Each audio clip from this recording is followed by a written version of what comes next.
Hi, Dave here at Hollybush Railway with another Hornby TT120 video. Today I've got the new branch line freight set. Now this is likely to be an absolutely perfect introduction to TT120 scale. This is a starter set brought out just in time for Christmas that is on the market at under £100. You can probably get it even less for discounts. I managed to get mine with a discount code on Hornby's website. You can get them at slightly cheaper at retailers. But we've got an 040 tank engine and 2 wagons for under £100. And I don't normally do unboxing videos on the channel here, but there was a little bit of advice on the Hornby forums which said that when you're opening it up to be careful because there's not a lot holding the loco and the wagons in place. So when you do open it, make sure you've got it on a flat surface, you're opening it the right way up, and very carefully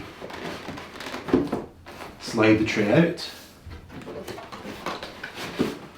And that way your brand new train is not going to take any unscheduled journeys straight to the floor. So let's have a look at what all we've got in this set. We've got Normandy, little 040 tank engine. It looks absolutely beautiful. It's a tiny little thing. We've got 2 wagons, Southern Railway's vent wagon and Bestwood Ironworks. Now this is it's not like a standard 7-plank wagon. These wagons are a little bit simpler than the ones that you get in the rest of the Hornby range, but that keeps the cost of the set down. We've got an oval of track, and I just want to have a quick mention of the track because this was an issue pointed out in some of the earliest Hornby sets. Some people thought that the track geometry wasn't quite right. That's not the case. It's just a case of a little manufacturing quirk. If the curves don't sit completely level, it's just a case of very simply just gently flexing them back against where it's bending, where it's sitting up. And that very quickly corrects it so that it sits perfectly flat. That's just a small manufacturing quirk. Just de-stress the rails a little bit and they are absolutely fine. We've also got analogue power supply and a railer. Now I'm going to put this set onto my Hollybush layout in a wee while, but first of all I'm just going to set it up as a set as you would get it out of the box. Now when you're connecting the rails together, be very careful that you've got the fish plates going correctly into both rails. It's a very small thing, it's very easy to miss, but they are what carries the electrical current through, so if you don't get them exactly connected properly, you might have issues. The wire for the power controller just pushes in.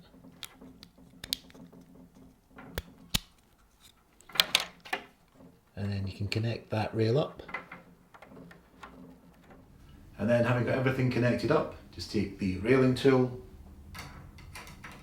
place it onto the straight track, and then you can slide your loco and your wagons onto the track.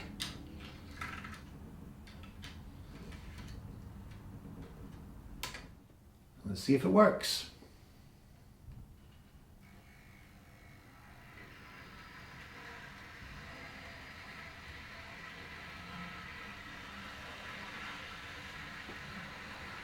There we go. It's recommended that once you've set it up, you let the train run for about half an hour or so in each direction, probably without a load as well on it, just on its own, and just let the train run in. That lets the lubrication get all around the mechanism, because goodness knows how long these things have been sitting in their boxes in shipping containers going halfway around the world from the factory in China to get to here. In a little moment, once it's run in, I'll put it onto the Hollybush Railway layout and let you see it there. But first I just want to talk a little bit about the locomotive, because Normandy is an actual real locomotive that you can see operating in real life, or at least you will be able to quite soon once it's finished an overhaul at the Bluebell Railway. Normandy is one of the London and South Western Railway's B4 class of 040 tank engines. The L&SWR ordered 10 of them in 1890 from their Nine Elms works, with a further 10 built in 1883 and 5 more in 1908. They were designed for station piloting and shunting, particularly in docks where they would have to negotiate extremely tight curves. They were a common sight in Southampton docks for nearly half a century, with the ones allocated to Southampton given names reflecting the destinations that ships there were sailing to. Number 96, one of the locos built in the 1883 order, was given the name Normandy.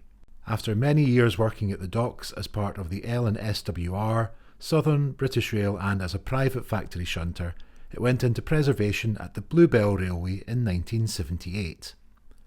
A top speed of only around 15 miles per hour means it's not used for any of their passenger services at the Bluebell, but it was for many years their primary shunting locomotive.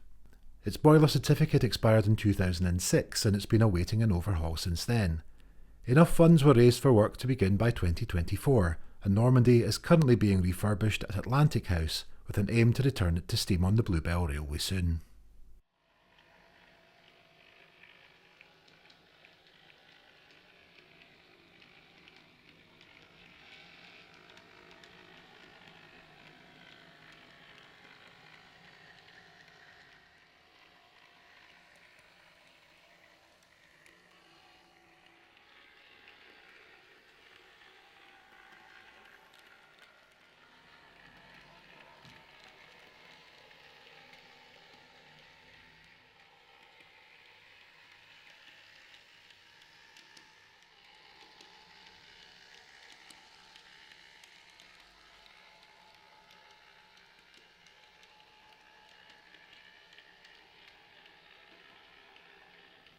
If we take a closer look at the wagons, now see we've got the one from the set in the centre there.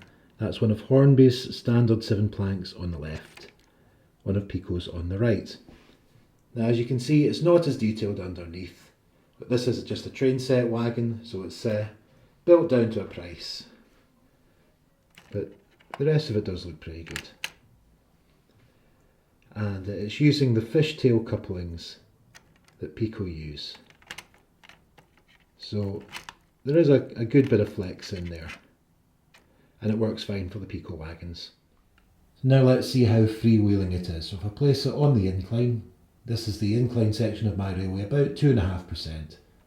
So let it freewheel down and see how far it goes without pushing it.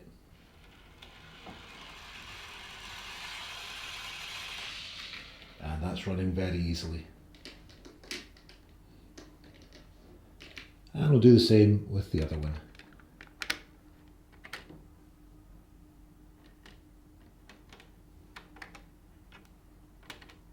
Once I get it onto the rail.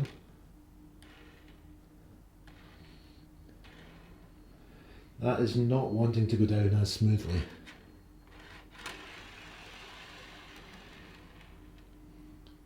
Okay, so that wagon is not as free running. But it doesn't feel as if there's a lot of resistance in it. So it's decent, but not as good as the other one.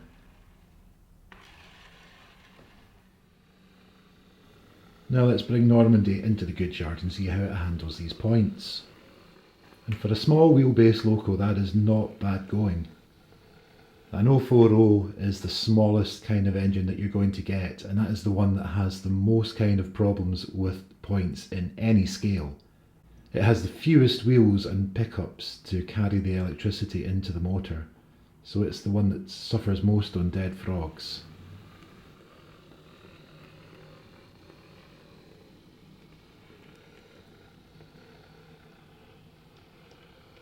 But there we go, it's running reasonably slowly. Across the dead frogs.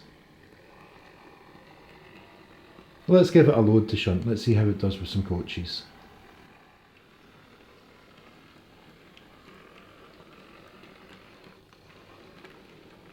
A little hesitation, but not too bad.